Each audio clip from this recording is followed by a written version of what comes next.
use the training center in Port-la-Forêt, which is the Finistère Ocean Racing Center, and is a world reference for solo sailing training.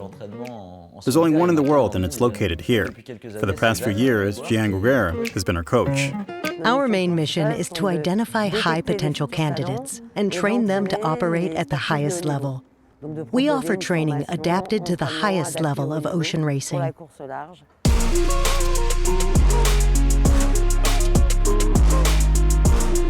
While the athletes are going through solitary training, they're not completely alone. During these intense training sessions, they're accompanied by technicians who are only on board for safety and don't participate at maneuvers, reinforcing the impression that they are training solo. The training runs are done so that they find the maximum speed of the boats, with all of the boats starting at the same time and on the same wind angle. From this, we try to get insight from both the feeling of the skippers as well as the data.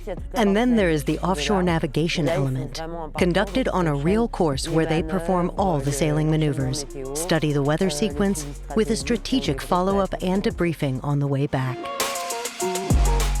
The real game here is to succeed in developing professional skippers who will compete against each other, but at the same time work collaboratively to progress together. In the end, it's all about sharing the experience and exchanging information.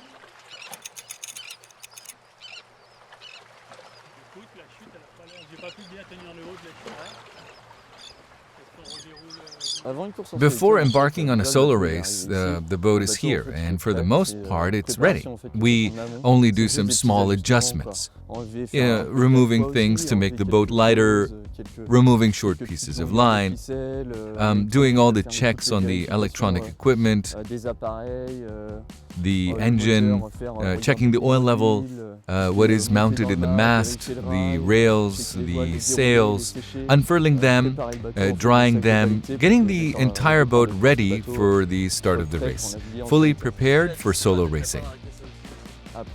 But we are prepared in case there's a problem by having spares for the onboard safety equipment, as well as spare parts. Normally, there's nothing to be changed on the boat. In case of an emergency and something has to be changed, he will have all the necessary materials inside the boat. Obviously, we are stressed during the whole race until the boat arrives. It's 2 days before the start of the race. How am I feeling? Today I'm okay. Tomorrow not so good, and tomorrow evening even worse. And on the morning of the day of departure, I feel like I'm gonna die. I shouldn't say this, but I hate it. These feelings of doom and gloom are horrible.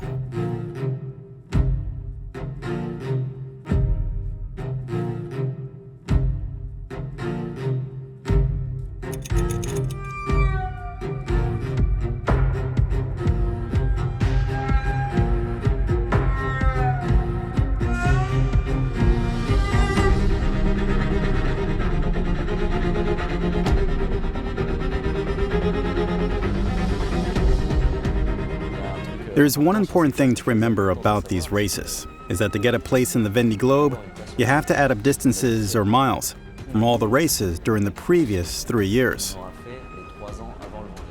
So the distances for each race, such as the Vendée Arctique or the Défi Azimut, will be taken into account, and in the end, there won't be enough places for everyone. The boats which have participated in the most races will have priority. Even with the difficult and hard times, we need to keep moving forward. In the end, I feel that this is the fairest way to earn a place in these races.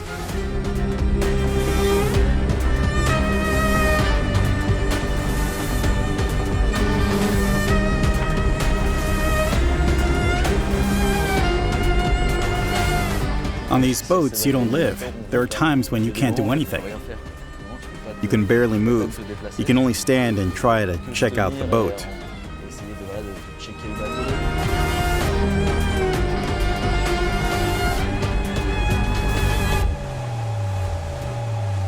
The noise, it's almost unbearable. It's a kind of whistling sound. Between the whistling and the vibration, this is due to the foil in the water, and then the shock of the sea on the hull. It's a carbon fiber boat, so it sounds a bit like a big guitar.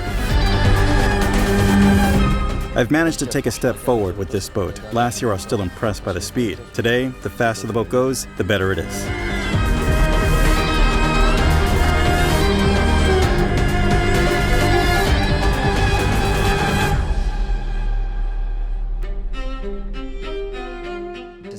When you arrive, you're very tired. You haven't slept much and you feel like you're in a dream and disconnected from everything around you. But in the end, it feels great. Finishing a race is always satisfying. The first thing that can happen in a race, you want to quit. That's the worst, I think. After all, the results matters because it's a competitive race. So we're here to do the best we can. There are lots of people who support me. There's my family, obviously Ruben, who's there at the start of every race, and of course my sponsors. And then there are a lot of people I don't know, but who are following the race. Even though we go to sea alone, the truth is you're not really alone.